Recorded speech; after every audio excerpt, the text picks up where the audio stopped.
আসসালামু আলাইকুম। সবাইকে আমার অনলাইন ক্লাসে স্বাগতম।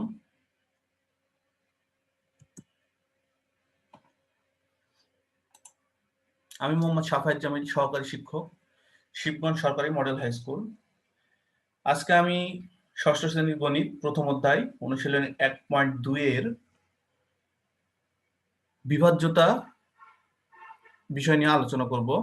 আমি গতদিন এই বিভাজ্যতার কিছু বিষয় নিয়ে আলোচনা করেছিলাম, তো আজকে বাকি অংশটুকু আলোচনা করব।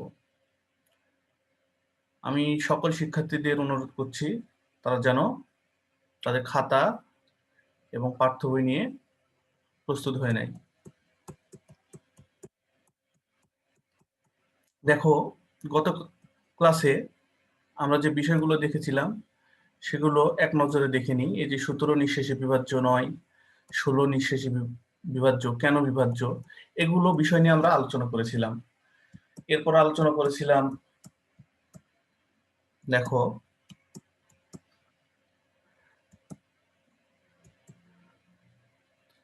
এই যে মৌলিক সংখ্যা। এরপর আলোচনা করেছিলাম আমরা যৌগিক সংখ্যা, তাই না? তো এগুলো তোমাদের বাসায় স্টাডি করতে বলেছিলাম, তোমরা আশা করি স্টাডি করেছো। তারপর সহমৌলিক সংখ্যা নিয়ে আমরা আলোচনা করেছিলাম এবং বাসায় কিছু কাজ দিয়েছিলাম এই যে সহমৌলিক সংখ্যা বের করার জন্য। তো যাই হোক, আজকে আমরা বিভাজ্যতার আরো কিছু বিষয় আছে, সেগুলো নিয়ে আলোচনা করব। দেখো, এই বিষয়গুলোর মধ্যে আছে কি? এই বিষয়গুলোর মধ্যে আছে তোমার কোন সংখ্যা 2 দ্বারা, 3 দ্বারা, 5 দ্বারা, 4 দ্বারা, 6 দ্বারা এবং 9 দ্বারা বিভাজ্য কিনা। তো প্রথমে আমরা 2 এর কয়েকটি গুণিতক দেখে নিব।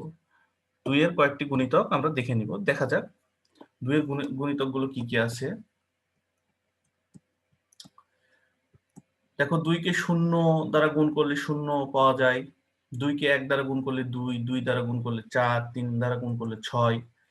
যদি 8 দ্বারা গুণ করি তাহলে 4 দ্বারা গুণ করলে 8, 5 দ্বারা গুণ করলে 10, 6 দ্বারা গুণ করলে 12, 7 দ্বারা গুণ করলে 14, 8 দ্বারা গুণ করলে 16, 9 দ্বারা গুণ করলে 18। তো এরকম 2 এর কয়েকটি গুণিতক আমরা দেখে নিলাম। তো এই গুণিতকগুলো যদি আমরা ভালো করে লক্ষ্য করি তাহলে দেখা যাচ্ছে কি সবগুলো সংখ্যার শেষে জোড় সংখ্যা রয়েছে অথবা শূন্য রয়েছে, তাই না? জোড় সংখ্যা রয়েছে অথবা শূন্য রয়েছে। তো দেখো, এখানে এই যে এখানে কি আছে? শূন্য। এখানে কি আছে? 2 জোড় সংখ্যা। এখানে কত আছে? 4 জোড় সংখ্যা। এখানে আছে কত? 6 জোড় সংখ্যা। এখানে আছে 8 জোড় সংখ্যা। তাহলে দেখা যাচ্ছে 2 এর যে গুণিতকগুলো আমরা দেখছি সেগুলো শেষে শূন্য অথবা শূন্য অথবা শূন্য অথবা জোড় সংখ্যা রয়েছে। তো আমরা এখন কোন সংখ্যা 2 দ্বারা বিভাজ্য কিনা সেটা কিভাবে বের করতে পারবো বা কিভাবে জানতে পারবো? তো এটা জানার উপায় হচ্ছে, দেখো, একক স্থানীয় অঙ্ক শূন্য অথবা জোড় সংখ্যা হলে সংখ্যাটি 2 দ্বারা বিভাজ্য। তোমরা এটা সহজেই বের করতে পারবে বা আগে থেকেই জানতে যে কোন সংখ্যার স্থানীয় অঙ্ক, একক স্থানীয় অঙ্ক যদি শূন্য হয় অথবা জোড় সংখ্যা হয় তাহলে সংখ্যাটি 2 দ্বারা বিভাজ্য হবে। আচ্ছা, এরপর আরেকটা সংখ্যা দেখি। এখানে লেখা আছে 5712, 5712, 5712। 5712 সংখ্যাটির প্রথমে আমরা স্থানীয় মান বের করে নিই। স্থানীয় মান বের করি। দেখো, 2 এর স্থানীয় মান কত? 2। স্থানীয় মান বের করা আমি প্রথম ক্লাসে শিখিয়েছি, তোমরা স্থানীয় মান বের করতে পারো, তো জানো, আমি দেখেছি। তো দেখো, 2 এর এই স্থানীয় মান কত? 2। 1 এর স্থানীয় মান কত? 10। আচ্ছা, 7 এর স্থানীয় মান 700, 5 এর স্থানীয় মান 5000। তাহলে যদি আমরা এই স্থানীয় মানগুলো লক্ষ্য করে দেখি, এখানে দেখো 10, 10 4 দ্বারা বিভাজ্য নয়, কিন্তু এই 10 এর সাথে যদি আমরা 2 যোগ করে ফেলি অর্থাৎ 12, অর্থাৎ লাস্টের সেই 2 ডিজিট 57 এর পরে যেই 1 এবং 2 আছে সেই 2 ডিজিট 12, সেই 12 সংখ্যাটা কিন্তু 4 দ্বারা বিভাজ্য। এখন এই লাস্টের 2 ডিজিট অর্থাৎ একক এবং দশক স্থানীয় মান, যেটা স্থানীয় স্থানে যেই অঙ্ক দুটো রয়েছে, সেই অঙ্ক দুটা যদি 4 দ্বারা বিভাজ্য হয় তাহলে দেখা যাচ্ছে পুরো সংখ্যাটা 4 দ্বারা বিভাজ্য হচ্ছে। অর্থাৎ 57 এবং 12, 5712 এই সংখ্যাটি 4 দ্বারা বিভাজ্য হচ্ছে। তাহলে আমরা কি বলতে পারি? একক ও দশক স্থানীয় অঙ্ক দ্বারা গঠিত সংখ্যা 4 দ্বারা বিভাজ্য হলে এবং সংখ্যার শেষে 00 থাকলে সংখ্যাটি 4 দ্বারা বিভাজ্য। অর্থাৎ যদি কোনো সংখ্যার একক ও দশক স্থানীয় অঙ্ক দ্বারা গঠিত সংখ্যা যদি 4 দ্বারা বিভাজ্য হয় তাহলে ওই সংখ্যাটা 4 দ্বারা বিভাজ্য। অথবা কোন সংখ্যার শেষে যদি 00 থাকে অর্থাৎ 00 থাকে তাহলেও সংখ্যাটি 4 দ্বারা বিভাজ্য হবে। তাহলে আরেকবার ভালো করে তোমরা এটা বুঝে নাও। দেখো, কোন সংখ্যার একক এবং দশক স্থানীয় অঙ্ক যদি 4 দ্বারা বিভাজ্য হয় তাহলে ওই সংখ্যাটা 4 দ্বারা বিভাজ্য হবে। এবং অথবা ওই সংখ্যার শেষে যদি কোনো সংখ্যার শেষে যদি 00 থাকে বা 00 থাকে তাহলে ওই সংখ্যাটি 4 দ্বারা বিভাজ্য হবে। এই যে উদাহরণটা দিয়েছি 5712, এর শেষের 2 ডিজিট অর্থাৎ 12 এটা 4 দ্বারা বিভাজ্য। একক এবং দশক স্থানীয় অঙ্ক দ্বারা গঠিত সংখ্যা 12 4 দ্বারা বিভাজ্য, তাই 5712 সংখ্যাটা 4 দ্বারা বিভাজ্য হবে। ঠিক আছে, আমরা এখন পরের স্লাইডটাতে চলে যাই। এখন একইভাবে আমরা 2 এর যে গুণিতক গুলো দেখলাম ওইরকম ভাবে 5 এর কিছু গুণিতক আমরা দেখে নিই। 5 এর দেখো গুণিতক গুলো আমি এখানে উপস্থাপন করেছি। 5 এর যে গুণিতক গুলো উপস্থাপন করেছি সেগুলোর প্রত্যেকটার শেষে আমরা একটু দেখে নিব। দেখো, 5 কে 0 দ্বারা গুণ করলে আমরা কত পেয়েছি? 0। 5 কে 1 দ্বারা গুণ করলে 5। 5 কে 2 দ্বারা গুণ করলে কত পেয়েছি? 10। 5 কে 3 দ্বারা গুণ করলে পেয়েছি 15। 5 কে আমরা 4 দ্বারা গুণ করে পেয়েছি 20। 5 কে 5 দ্বারা গুণ করে পেয়েছি 25। 6 দ্বারা গুণ করে পেয়েছি 30। তারপরে 35। 5 আসছে 40, এখানে একটু ভুল হয়ে গেছে, 40 হবে এটা। তো এটা 40 তোমরা করে নিও। আর 9 দ্বারা গুণ করলে হবে 45। তো এগুলো সবগুলোর শেষে দেখো 0 অথবা 5 রয়েছে। তো এটা নির্ণয় করা খুব সহজ। কোন সংখ্যার একক স্থানীয় অঙ্ক 0 অথবা 5 হলে সংখ্যাটি 5 দ্বারা বিভাজ্য। সংখ্যাটি 5 দ্বারা বিভাজ্য হবে।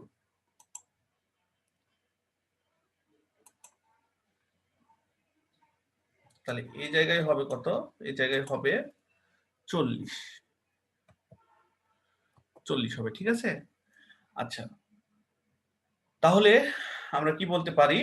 আমরা বলতে পারি কোন সংখ্যা একক স্থানীয় অঙ্ক 0 অথবা 5 হলে সংখ্যাটি 5 দ্বারা বিভাজ্য। তাহলে আমরা 5 এর বিভাজ্যতা নির্ণয় করব কিভাবে? 5 এর বিভাজ্যতা নির্ণয় করব যে ওই সংখ্যার শেষে যেই অঙ্কটা রয়েছে সেটা কত। যদি 0 হয় তাহলে 5 দ্বারা বিভাজ্য, যদি 5 হয় তাহলেও সেটি 5 দ্বারা বিভাজ্য হবে। ঠিক আছে, তাহলে এবার কিছু কাজ তোমরা করে ফেলো। দেখো, নিচের সংখ্যাগুলোর মধ্যে 2, 4 এবং 5 দ্বারা বিভাজ্য সংখ্যাগুলো আলাদা করে নিচের ছকে বসাও। অর্থাৎ এখানে আছে দেখো 1305, 3450, 1568, 1400 এবং 2324। এই সংখ্যাগুলো 2 দ্বারা, 4 দ্বারা এবং 5 দ্বারা বিভাজ্য কিনা, যেটা আমরা কিছুক্ষণ আগেই শিখলাম। তো এটা নির্ণয় করব আমরা। এবং যদি 2 দ্বারা বিভাজ্য হয়, যে সংখ্যাগুলো 2 দ্বারা বিভাজ্য সেটা আমরা এই জায়গাতে লিখব।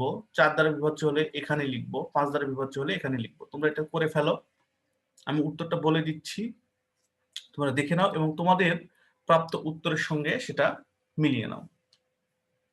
দেখো, 2 দ্বারা বিভাজ্য 3450, 1568 2 দ্বারা বিভাজ্য, 1400 2 দ্বারা বিভাজ্য এবং 2324 2 দ্বারা বিভাজ্য। আমরা সহজেই দেখতে পাচ্ছি এই সংখ্যাগুলোর শেষে কত আছে? জোড় সংখ্যা আছে এবং 0 রয়েছে। তো 0 বা জোড় সংখ্যা থাকলে সেটা কি 2 দ্বারা বিভাজ্য হয়। এটা সহজ এবং সহজে এটা বের করতে পারি। তাহলে এখানকার যেই সংখ্যাগুলো আর রয়েছে 5টা, যে সংখ্যাগুলো নির্ণয় করতে বলছি সেই 5টা সংখ্যার মধ্যে 4টি 2 দ্বারা বিভাজ্য। দেখো 1568 4 দ্বারা বিভাজ্য, 1404 দ্বারা বিভাজ্য, 2324 4 দ্বারা বিভাজ্য। সেই 4 দ্বারা বিভাজ্যতার নিয়ম মনে করে দেখো এবং সেগুলো অ্যাপ্লাই করে দেখো, সহজে উত্তরটা পেয়ে যাবে এবং আমার উত্তরের সঙ্গে মিলে যাবে। যদি কোনো অসঙ্গতি থাকে তাহলে আমাকে অবশ্যই জানাবে। এরপর 5 দ্বারা বিভাজ্যতা দেখো, শুধুমাত্র 1305 5 দ্বারা বিভাজ্য, যেটা আমরা সহজেই চিহ্নিত করতে পারি, কারণ আমরা জানি কোন সংখ্যার শেষে যদি 0 অথবা 5 থাকে তাহলে ওই সংখ্যাটা 5 দ্বারা বিভাজ্য। তো শুধুমাত্র 1300 দেখো 1305 এবং 3450 এর শেষে 0 এবং 5 আছে, 1305 এর শেষে 5 আছে, এটা সুতরাং 5 দ্বারা বিভাজ্য। আবার 3450 এর শেষে 5 আছে, এটা 0 আছে, তাহলে এটা 5 দ্বারা বিভাজ্য। আর একটা সংখ্যা আছে দেখো 1400, এর শেষে 0 আছে, তাহলে এটা কি হবে? 5 দ্বারা বিভাজ্য হবে। আচ্ছা, এরপর আমি আরেকটি সংখ্যা উপস্থাপন করলাম। এই সংখ্যাটা স্থানীয় মান তোমাদেরকে বের করতে হবে। তোমরা জানো কিভাবে বের করতে হয়, দেখো এখন আমারটার সঙ্গে মিলিয়ে নাও। 7 এর স্থানীয় মান কত? 7। 4 এর স্থানীয় মান 40। 1 এর স্থানীয় মান 100। তাহলে আমরা এখন দেখো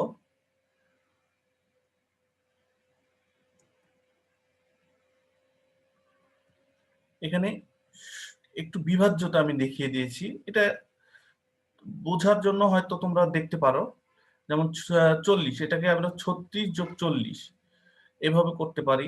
99 যোগ 1 সমান 100, এটাকে 3 গুণ 11 যোগ 1 এভাবে করা যেতে পারে। তবে এটার দরকার নাই বিভাজ্যতা বের করার জন্য, আমরা যার বিভাজ্যতা বের করছি সেটা হলো 3 এর বিভাজ্যতা। এখন দেখো এই 7, 4 এবং 1, 7, 4 এবং 1 এগুলো যোগ করলে কত হয়? যোগ করলে হয় 12। তাহলে 3 গুণ 4, 3 গুণন 4 সমান সমান হয় 12। তাহলে 3 গুণন 4 সমান সমান যদি 12 হয়, তাহলে 12 সংখ্যাটা 3 দ্বারা বিভাজ্য। তাহলে মূল সংখ্যা যেটা 147, এই সংখ্যাটা 3 দ্বারা বিভাজ্য হবে। অর্থাৎ কোন সংখ্যার যেই অঙ্কগুলো রয়েছে সেই অঙ্কগুলোর যদি যোগফল 3 দ্বারা বিভাজ্য হয়, তাহলে সম্পূর্ণ সংখ্যাটা 3 দ্বারা বিভাজ্য হবে। আচ্ছা, এবার আরো একটি সংখ্যা দেখি। সংখ্যাগুলো স্থানীয় মান বের করে ফেলে একইভাবে। দেখো বের করে ফেলেছি। বের করার পরে দেখা যাচ্ছে এই সংখ্যাগুলো যোগ করি। 8, 4 কত হয়? 12 এবং 1 13। 13, তাহলে 13 সংখ্যাটা কি 3 দ্বারা বিভাজ্য? না, 3 দ্বারা বিভাজ্য নয়। তাহলে 148 সংখ্যাটা 3 দ্বারা বিভাজ্য নয়। এখন তোমাদেরকে এই যে বিভাজ্যতার যে বিষয়গুলো বললাম, এই বিষয়গুলো জানার পরে তোমাদেরকে যে কথাগুলো মাথায় রাখতে হবে, যে কথাগুলো মাথায় রাখলে তোমরা সহজে কোন সংখ্যাটি কোন সংখ্যা দ্বারা বিভাজ্য কিনা, তো কোন সংখ্যা 2 দ্বারা, 3 দ্বারা, 4 দ্বারা, 5 দ্বারা এবং 6 দ্বারা বা 9 দ্বারা বিভাজ্য কিনা সেটা বের করতে পারবে। সেই বিষয়টা আমি এখন উপস্থাপন করছি। দেখো, কোন সংখ্যার অঙ্কগুলোর যোগফল 3 দ্বারা বিভাজ্য হলে সংখ্যাটি 3 দ্বারা বিভাজ্য। তাহলে কোন সংখ্যা যে অঙ্কগুলো আছে, যেমন 147 দেখলাম, তো এইগুলোর যোগফল যদি, এই অঙ্কগুলোর যোগফল যদি 3 দ্বারা বিভাজ্য হয়, তাহলে সংখ্যাটা 3 দ্বারা বিভাজ্য হবে। তারপরে তোমরা একটু দেখো, একক ও দশক স্থানীয় অঙ্ক দ্বারা গঠিত সংখ্যা 4 দ্বারা বিভাজ্য হলে এবং সংখ্যার শেষে 00 থাকলেও সংখ্যাটি 4 দ্বারা বিভাজ্য হবে। এটা আমি একটু আগেই বললাম, আবারও বলছি, একক ও দশক স্থানীয় অঙ্ক দ্বারা গঠিত সংখ্যা যদি একটা বড় সংখ্যা হোক, সেটা তার একক এবং দশক স্থানীয় অঙ্ক লক্ষ্য করতে হবে। সেটা যদি 4 দ্বারা বিভাজ্য হয়, তাহলে সেই সংখ্যাটা 4 দ্বারা বিভাজ্য। আবার যদি কোনো সংখ্যার শেষে 00 থাকে বা 00 থাকে, তাহলে সংখ্যাটা 4 দ্বারা বিভাজ্য হবে। আবার দেখি পরেরটা, কোন সংখ্যা 2 ও 3 দ্বারা বিভাজ্য হলে সংখ্যাটি 6 দ্বারা বিভাজ্য হবে। অর্থাৎ একটা সংখ্যা 6 দ্বারা বিভাজ্য কিনা সেটা নির্ণয় করার জন্য আমাদেরকে দুইটা স্টেপ ফলো করতে হবে। প্রথমে দেখতে হবে সংখ্যাটা 2 দ্বারা বিভাজ্য কিনা। যদি 2 দ্বারা বিভাজ্য হয়, তাহলে আমরা পরবর্তী নেক্সট স্টেপে যাব, সেটা হলো কি ওই সংখ্যাটা 3 দ্বারা বিভাজ্য কিনা সেটা চেক করে দেখব। যদি দেখি 3 দ্বারা বিভাজ্য, তাহলে আমরা বলবো যে সংখ্যাটা 6 দ্বারা বিভাজ্য। ঠিক আছে? আচ্ছা, কোন সংখ্যার অঙ্কগুলোর যোগফল 9 দ্বারা বিভাজ্য হলে সংখ্যাটি 9 দ্বারা বিভাজ্য। অর্থাৎ কোন সংখ্যা একটা বড় সংখ্যা, সেই সংখ্যার অঙ্কগুলোর যোগ করে করব, সেই যোগফলকে আমরা 9 দ্বারা ভাগ করব।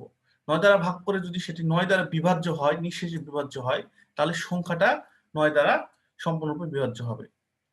আচ্ছা, তাহলে তোমাদেরকে একটা দলীয় কাজ, যেহেতু দলীয় কাজ করার সুযোগ নাই, এককভাবে এই কাজটা বাসায় সম্পন্ন করবে। দেখো এখানে কতগুলো সংখ্যা আমি উপস্থাপন করেছি। এই সংখ্যাগুলো দ্বারা গঠিত বৃহত্তম এবং ক্ষুদ্রতম সংখ্যা লিখতে হবে। অনুশীলনী 1-এ এটা তোমরা শিখেছো, 1.1-এ এটা শিখেছো কিভাবে বৃহত্তম সংখ্যা এবং ক্ষুদ্রতম সংখ্যা লিখতে হয়। আচ্ছা, এই অঙ্কগুলোর দ্বারা গঠিত বৃহত্তম এবং ক্ষুদ্রতম সংখ্যা লিখতে হবে।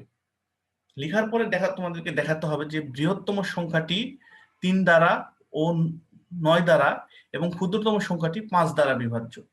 যে বিভাজ্যতার নিয়ম দেখালাম সেই নিয়ম অনুযায়ী তোমাদেরকে এটা বের করতে হবে। বের করে দেখাতে হবে কি যে বৃহত্তম সংখ্যাটি 3 ও 9 দ্বারা এবং ক্ষুদ্রতম সংখ্যাটি 5 দ্বারা বিভাজ্য। ঠিক আছে, এই কাজটা বাসায় তোমরা বসে বসে করে ফেলা, এককভাবে করতে হবে, করানোর জন্য দলীয়ভাবে করার সুযোগ নেই। আচ্ছা, নিজেকে মূল্যায়ন করার জন্য এখন কয়েকটি প্রশ্ন করে ফেলি এই 1.2 অনুশীলনী 1.2 বা 2 এর উপরে, এবং গত ক্লাসে এবং আজকের ক্লাসে যে আলোচনা করেছি তার উপর ভিত্তি করে। 31 থেকে 41 এর মধ্যে মৌলিক সংখ্যা কতটি নির্ণয় করে ফেলো। 31 থেকে 41 এর মধ্যে আমরা একটা অপশনে ক্লিক করেই দেখি ঠিক আছে কিনা। ঠিক নাই। আচ্ছা দেখি। আচ্ছা ঠিক আছে, তাহলে তোমাদের উত্তরের সঙ্গে মিলিয়ে নাও, এটা হচ্ছে 3টি। 31 থেকে 41 এর মধ্যে মৌলিক সংখ্যা কয়টি? 3টি। নিচের কোন সংখ্যা জোড়া সহমৌলিক? কোন সংখ্যাটা সহমৌলিক হবে? আচ্ছা দেখি, আমি দিলাম 27, উত্তরটা সঠিক। আচ্ছা, এরপর আর একটা সংখ্যা দিলাম, নিচের কোন সংখ্যাটি 6 দ্বারা বিভাজ্য? আচ্ছা, কোন সংখ্যা 6 দ্বারা বিভাজ্য হতে গেলে সেই সংখ্যাটাকে কি হতে হবে? 2 দ্বারা বিভাজ্য হতে হবে এবং 3 দ্বারা বিভাজ্য হতে হবে। তো এখন 2 দ্বারা এবং 3 দ্বারা বিভাজ্য করে আমাদেরকে এটা বের করতে হবে যে আসলে কোন সংখ্যাটা 6 দ্বারা বিভাজ্য। তোমরা উত্তর নিশ্চয়ই এতক্ষণ বের করে ফেলেছো। আচ্ছা, যদি বের করে ফেলো তাহলে দেখো আমি একটা অপশনে ক্লিক করে দেখি এটা হয় কিনা। উত্তরটা সঠিক, তার মানে এটাই হবে। দেখো তোমাদের উত্তরের সঙ্গে মিলে কিনা। আচ্ছা, এখানে একটা শূন্যস্থান দেওয়া আছে, দেখো 8 1 2, তারপর একটা শূন্যস্থান, তারপর 7 4। এই সংখ্যাটিতে এই শূন্য স্থানে বা শূন্য ঘরে নিচের কোনটি বসালে সংখ্যাটি 9 দ্বারা বিভাজ্য হবে? 9 দ্বারা বিভাজ্য হওয়ার শর্ত কি? আমরা প্রত্যেকটা ওই সংখ্যাটার প্রত্যেকটা অঙ্কগুলো লিখে সেগুলো যোগ করে ফেলবো, অঙ্কগুলো সমষ্টি বা যোগফল নির্ণয় করব। তারপর সেই যোগফল যদি 9 দ্বারা বিভাজ্য হয় তাহলে পুরো সংখ্যাটা 9 দ্বারা বিভাজ্য হবে। আমরা এমনি আমি একটা উত্তর বের করার জন্য আর কি আমি একটাতে ক্লিক করলাম, দেখি উত্তরটা সঠিক হয় কিনা। হ্যাঁ, তোমরা বের করে ফেলেছো। আমরা প্রাপ্ত উত্তরের সঙ্গে আমি যে উত্তরটা বের করবো এখন তার সঙ্গে মিলিয়ে নিবে। উত্তর সঠিক, 5 হবে। আচ্ছা,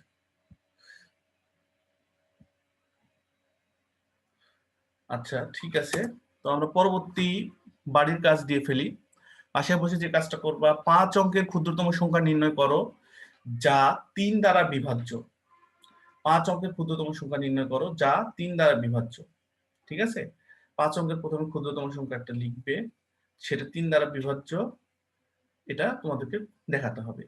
7 অঙ্কের বৃহত্তম সংখ্যা নির্ণয় করো যা 6 দ্বারা বিভাজ্য। 6 দ্বারা বিভাজ্যতার নিয়ম অনুযায়ী 7 অঙ্কের একটা ক্ষুদ্রতম সংখ্যা বৃহত্তম সংখ্যা লিখবে এবং তোমাকে দেখাতে হবে সেটা 6 দ্বারা বিভাজ্য।